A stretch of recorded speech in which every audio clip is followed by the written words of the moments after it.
Yes, ఈ cinema ద్వారా వేణు ఆడియన్స్కి ఒక ఎక్స్పీరియన్స్ ఇస్తూ ఇండస్ట్రీలో ఇంతకుముందు తను తీసిన సినిమాలకి ఈ సినిమాకి వాట్ ఈస్ ద డిఫరెన్స్ అనేది జూలై 4th రోజు తెలియబోతుంది. Thank you Venu. సంక్రాంతికి వస్తున్నాం తర్వాత మళ్ళీ ఎస్విసికి ఒక బాలు అలా పైకి ఎగరబోతుంది. Thank you very much. And సంక్రాంతికి వస్తున్నాం జూలై 4th రోజు తమ్ముడితో రిజల్ట్ మాకు అర్థమవుతుంది. పోతే ఈ ఇయర్ మాకు చిన్న లోటు, గేమ్ చేంజర్ రామ్ చరణ్తో సూపర్ హిట్ తీయలేకపోయామని ఒక చిన్న గిల్ట్ ఉంది. తొందరలోనే రామ్ చరణ్తో కూడా ఒక సూపర్ హిట్ సినిమా తీయటానికి ప్రయత్నాలు మొదలైనవి. ఆ తొందరలోనే అనౌన్స్ చేస్తాం. Thank you very much. Thank you so much Dil Raju గారు. And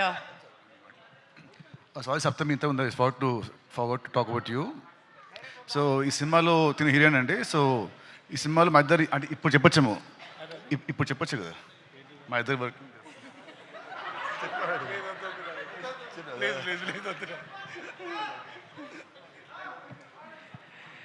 okay. అండ్ ఇందాకే నితిన్ నేను శిరీష్ గారు అనుకున్నాము 4th వరకు వెయిట్ చేయాలా, 3rd రోజే చూపిస్తే సినిమా అయిపోద్దని. 3rd రోజే చాలా సెంటర్లలో ప్రీమియర్ షోస్ వేయబోతున్నాం. ఏవే అనౌన్స్మెంట్స్ కావాలనుకున్నారో ప్రతి ఒక్కటి వచ్చేసింది. బట్ శ్రీరామ్ గారు మాట్లాడే కంటే ముందు ఒక గ్రూప్ పిక్చర్ అండి. So requesting all of you to come forward.